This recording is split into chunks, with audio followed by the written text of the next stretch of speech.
नमस्कार दोस्तों, स्वागत है आपका आपके अपने चैनल महाविद्या एकेडमी में। हम आज जो टॉपिक देखने जा रहे हैं ये है आपकी राज्य व्यवस्था का टॉपिक। ठीक है, मौलिक कर्तव्य।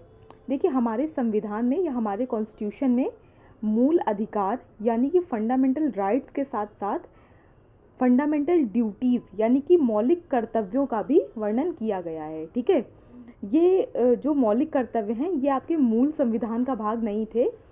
इनको 42 यानी कि 42वें संविधान संशोधन 1976 के द्वारा संविधान में जोड़ा गया है। ठीक है, देखिए, मौलिक कर्तव्यों को इसलिए जोड़ा गया क्योंकि नागरिकों को सिर्फ ये नहीं पता होना चाहिए कि उनके अधिकार क्या क्या हैं, बल्कि उनको ये भी पता होना चाहिए कि उनके जो अधिकार हैं उनके अलावा देश के प्रति, राष्ट्र के प्रति, देश के लोगों के प्रति या अन्य देश की चीज़ों के प्रति उनके कुछ कर्तव्य भी हैं। क्योंकि एक राष्ट्र बनता कैसे है? एक राष्ट्र के लोगों से ही तो बनता है ना। राष्ट्र का मतलब सिर्फ एक कोई भौगोलिक क्षेत्र नहीं हो सकता। इसलिए अगर जो राज्य या राष्ट्र के लोग हैं वो अगर कर्तव्यों का पालन नहीं करेंगे तो जो हमारी व्यवस्थाएं हैं, जो हमारी कानून व्यवस्था है या जो हमारी राजनीतिक व्यवस्था है या जो हमारी जो अर्थव्यवस्था है, इसको भी पूरी तरह से या अच्छी तरह से चलाना संभव नहीं हो पाएगा। ठीक है, तो जो आपका 42 अमेंडमेंट के अंतर्गत आपका जो मौलिक कर्तव्य लाने का जो प्रावधान था, हो सकता है कि उनके पीछे यही सब थॉट्स हों। ठीक है, चलिए अब थ्योरी पे आते हैं। देखिए, जो आपका मौलिक कर्तव्य है ये संविधान के भाग 4 का में अनुच्छेद 51 का में है। ठीक है, अगर आपसे पूछे कोई मौलिक कर्तव्य संविधान के किस भाग में है तो ये किस भाग में है? भाग 4 का में। ठीक है, देखिए का ज़रूर याद रखिएगा। ठीक, देखिए, ये एक अंडरस्टैंडिंग वाली बात है, कॉमन सेंस वाली बात है। जब भी आप किसी भाग या किसी आर्टिकल या अनुच्छेद के बाद में क, ख, ग, ABCD देखें तो आपको ये आइडिया हो जाना चाहिए कि ये जो आर्टिकल है या ये जो भाग है ये संविधान में ऐड किया गया है बाद में। ये मूल जो आपका संविधान था उसमें नहीं था। ठीक है, तो आपका मूल कर्तव्य संविधान के कौन से भाग में है? ये है आपके भाग 4 क में। ठीक है, या भाग 4A में। ठीक, चलिए अब ये देखते हैं कि मूल कर्तव्य जो है आपका किस अनुच्छेद में है। तो ये है आपका अनुच्छेद 51 का में। ठीक, 51 का या अनुच्छेद 51A में आपका भाग कौन सा है? भाग है आपका 4A या 4 का। और जो आपका अनुच्छेद है, अनुच्छेद आपका कौन सा है? अनुच्छेद है आपका 51 का। ठीक है, चलिए देखिए, अब मैंने आपको पहले ही बताया कि जो आपका मौलिक कर्तव्य हैं ये आपके मूल संविधान का भाग नहीं थे। ठीक है, जो 42 अमेंडमेंट एक्ट है यानी कि 42वां जो संविधान संशोधन है, इसके द्वारा 42वां संविधान संशोधन 1976 के द्वारा मौलिक कर्तव्यों को संविधान में शामिल किया गया था। ठीक है, और देखिए, जब संविधान में कोई चीज़ ऐड की जाती है, कोई नई चीज़ उसमें जोड़ी जाती है तो बहुत सारे जो विशेषज्ञ होते हैं उनसे परामर्श लिए जाते हैं। अलग अलग तरह की कमेटियां बनाई जाती हैं कि कैसे हम क्या कर सकते हैं, संविधान में और क्या चीज़ें जोड़ सकते हैं, मतलब किस चीज़ की ज़रूरत है। देखिए, जब हमारा संविधान बना था तब की जो परिस्थितियां थी वो अलग थी, और धीरे धीरे जैसे जैसे चीज़ें आगे बढ़ती गई, जैसे समय बढ़ता गया, वैसे वैसे चीज़ों में चेंज की ज़रूरत होती है। तो हमारे जो संविधान निर्माता थे वो बहुत ज़्यादा बुद्धिमान थे, या आप कह लीजिए कि वो उनकी जो तर्क शक्ति थी या जो उनकी सोचने की क्षमता थी वो बहुत ज़्यादा थी। तो उन्होंने हमारे संविधान को ऐसा लचीला बनाया कि इसमें समय के साथ या समय की ज़रूरत के हिसाब से इसमें परिवर्तन किए जा सकें। ठीक है, तो देखिए, एक स्वर्ण सिंह समिति गठित की गई और इसी समिति की सिफारिशों के आधार पर संविधान में मौलिक कर्तव्यों को जोड़ा गया। ठीक है, देखिए, क्वेश्चन बहुत पूछा जाता है कि किस समिति की सिफारिश पर संविधान में मूल कर्तव्यों को जोड़ा गया या मौलिक कर्तव्यों को जोड़ा गया, तो वो है स्वर्ण सिंह समिति। ठीक है, या इसको स्वर्ण सिंह कमेटी भी कहते हैं। ये तो हो गई संविधान के भाग, अनुच्छेद और अमेंडमेंट की बात, ठीक है। अब देख लेते हैं कि वो मौलिक कर्तव्य हैं कौन कौन से। देखिए, आपका जो मौलिक कर्तव्य है उसका मतलब होता है कि भारत का प्रत्येक नागरिक का यह कर्तव्य होगा कि जो आपका क है वो है संविधान का पालन करें और उसके आदर्शों, संस्थाओं, राष्ट्रध्वज और राष्ट्रगान का आदर करें। यानी कि जितनी भी संविधान में वर्णित चीज़ें हैं उनका पालन करें, ठीक है। जो आदर्श बताए गए हैं, जो आपकी राष्ट्रीय संस्थाएं हैं या उनकी जो चीज़ें हैं, संविधान में जो निर्मित संस्थाएं हैं संविधान द्वारा, आपका जो राष्ट्रीय ध्वज है तिरंगा और आपका जो राष्ट्रीय गान है जनगण मन, उसका आदर करें, ठीक है। जो आपका सेकंड है, नेक्स्ट है ख, वो है स्वतंत्रता के लिए हमारे राष्ट्रीय आंदोलन को प्रेरित करने वाले उच्च आदर्शों को हृदय में संजोए रखें और उनका पालन करें। देखिए, इसका मतलब हृदय में संजोए रखने का क्या मतलब है? मतलब कि आपको या भारत देश के प्रत्येक नागरिक को ये चीज़ें हमेशा याद रहनी चाहिए कि हमको ये स्वतंत्रता कितनी कठिनाइयों के बाद मिली है, ठीक है। तो हमेशा उसी के अनुरूप कार्य करें और हमेशा उसी तरह से चले ताकि किसी भी तरह की अराजकता या किसी भी तरह की पराधीनता का सामना ना करना पड़े, ठीक है। जो आपका नेक्स्ट है वो है भारत की संप्रभुता, एकता और अखंडता की रक्षा करें और उसे अक्षुण्ण बनाए रखें। देखिए, इसमें है क्या कि भारत की जो संप्रभुता है, ठीक है, यानी कि जो भारत है वो अपने निर्णय स्वयं ले सकता है, वो अपने निर्णयों के लिए किसी के अधीन नहीं है, वो खुद में संप्रभु है। और भारत की जो एकता है और अखंडता, यानी कि जो एक पूरे भारत को एक समूह के रूप में देखती है, ठीक है, जिसमें हम की भावना है, उस भावना को हमेशा बनाए रखें और किसी भी तरह से उसको खंडित करने का प्रयास नहीं किया जाना चाहिए। नेक्स्ट है देश की रक्षा करें और आह्वान किए जाने पर राष्ट्र की सेवा करें। देखिए, देश की रक्षा करने से तात्पर्य क्या है कि बाहरी शक्तियों से, ठीक है, और आह्वान किए जाने पर राष्ट्र की सेवा करें, यानी कि कोई भी ऐसी अगर परिस्थिति बन जाए कि जब कोई भी बाहरी आक्रमण या युद्ध या किसी भी इस तरह की परिस्थिति के समय अगर ऐसी कंडीशन है कि राष्ट्र को सेना की या इस तरह की ज़रूरत है, तो आपको उन चीज़ों राजनीतिक लोगों के या लीडरशिप के बुलाने पर आपको इन चीज़ों के लिए तैयार रहना चाहिए, ठीक है। नेक्स्ट है भारत के सभी लोगों में समरसता और समान भ्रातृत्व की भावना का निर्माण करें, जो धर्म, भाषा और प्रदेश या वर्ग पर आधारित सभी भेदभावों से परे हो। ऐसी प्रथाओं का त्याग करें जो स्त्रियों के सम्मान के विरुद्ध हैं।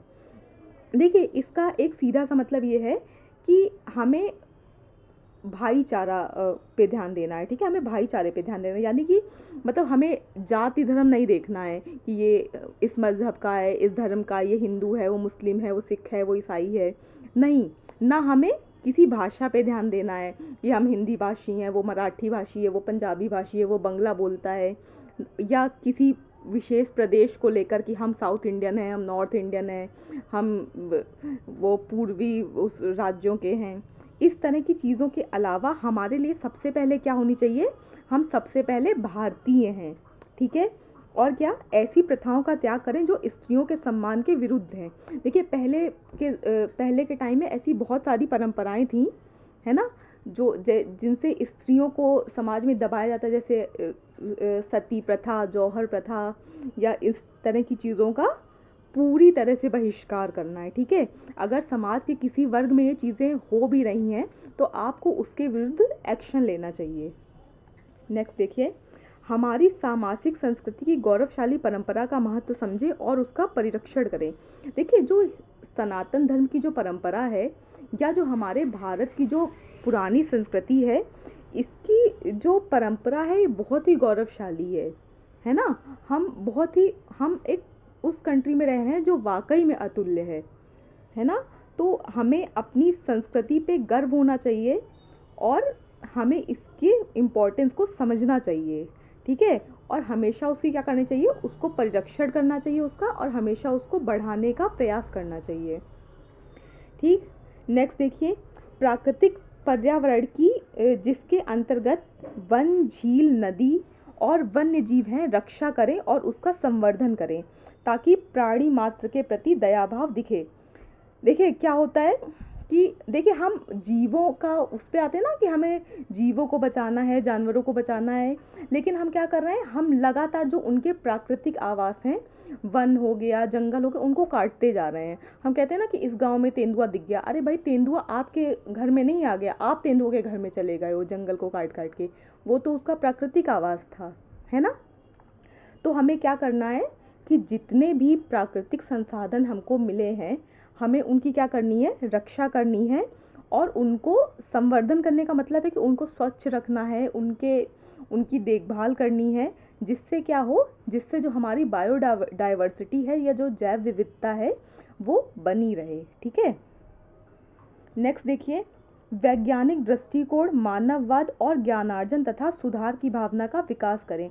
देखिए इसका मतलब है कि हमें हमेशा रूढ़िवादी नहीं रहना है, हमेशा अंधविश्वासों से घिरे नहीं रहना है। हमें क्या करना है, हमें धीरे धीरे अपनी तर्क शक्ति को बढ़ाना है। ठीक है, हमें एक साइंटिफिक अप्रोच लेके चलना है, जिससे हम क्या कर सकें, हम ज़्यादा लिबरल बन सकें। ठीक है, हम ज़्यादा से ज़्यादा जो पॉजिटिव अप्रोच है, ठीक है, हम ज़्यादा से ज़्यादा पॉजिटिविज्म की तरफ जा सकें, हम ज़्यादा से ज़्यादा लोगों का कल्याण कर सकें, ज़्यादा से ज़्यादा जो नॉलेज है उसको ग्रैब कर सकें।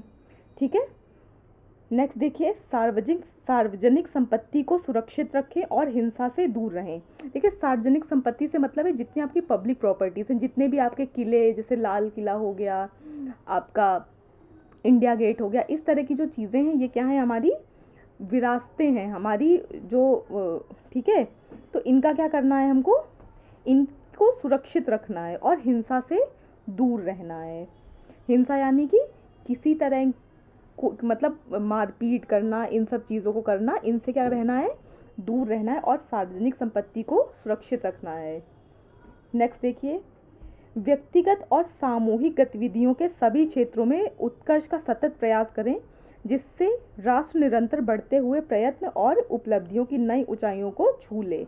देखिए हमें, चाहे हम किसी ग्रुप के लेवल पे देखें, चाहे पर्सनल लेवल पे देखें, हमें हमेशा क्या करना है कि हमें ज़्यादा से ज़्यादा प्रोग्रेसिव होने के लिए हमेशा एफर्ट्स करते रहना है। देखिए अगर किसी राष्ट्र की प्रगति कब होती है, जब एक व्यक्ति की प्रगति होगी, ठीक है, वो अन्य 4 व्यक्तियों को उस तरह से देखेगा, उस तरह से आगे बढ़ने के लिए प्रोत्साहित करेगा और ऐसे ही करते करते धीरे धीरे धीरे धीरे पूरे राष्ट्र की प्रगति होगी। ठीक है, तो हमें क्या करना है, हमें हमेशा, चाहे किसी ग्रुप के लेवल पे हो, चाहे किसी सोशल ग्रुप के लेवल पे हो, चाहे पॉलिटिकल ग्रुप के, चाहे इकोनॉमिक ग्रुप के लेवल पे हो या पर्सनल लेवल पे हो, हमें हमेशा किसके लिए, डेवलपमेंट के लिए, ग्रोथ के लिए, प्रोग्रेस के लिए हमेशा कंटिन्यू एफर्ट्स करते रहना है। ठीक है, जिससे क्या हो, जिससे जो हमारा देश है, जो हमारी कंट्री है, वो वर्ल्ड के टॉप जो कंट्रीज़ हैं, ठीक है, जो टॉप पावर्स हैं, सुपर पावर्स हैं, उनमें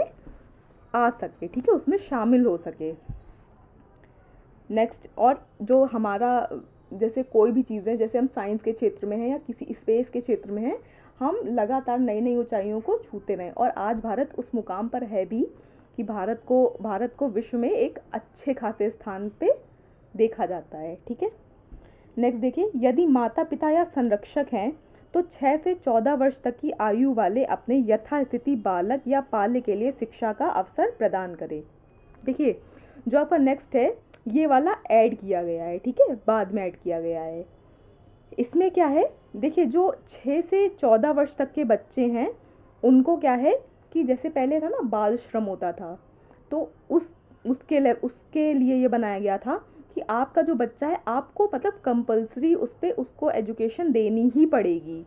आप इस चीज़ के लिए बाध्य हो संविधान की तरफ से कि आपका जो 6 से 14 साल का बच्चा है किसी भी तरह के बाल श्रम में कार्यरत ना हो। ठीक है, और आप उसके लिए क्या करें, शिक्षा का उचित प्रबंध करें, और अगर माता पिता संरक्षक नहीं है तो ये जिम्मेदारी सरकार उठाएगी। ठीक है, देखिए एक लास्ट में नोट है, क्या मूलतः संविधान में 10 मौलिक कर्तव्य थे, किंतु 86वें संविधान संशोधन 2002 द्वारा 11वां मौलिक कर्तव्य जोड़ा गया है।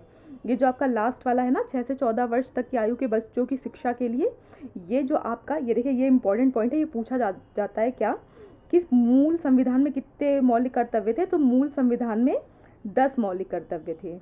और जो 11वां मौलिक कर्तव्य है ये कब जोड़ा गया? ये कब जोड़ा गया था आपका? 2002 में जोड़ा गया। किस संशोधन द्वारा?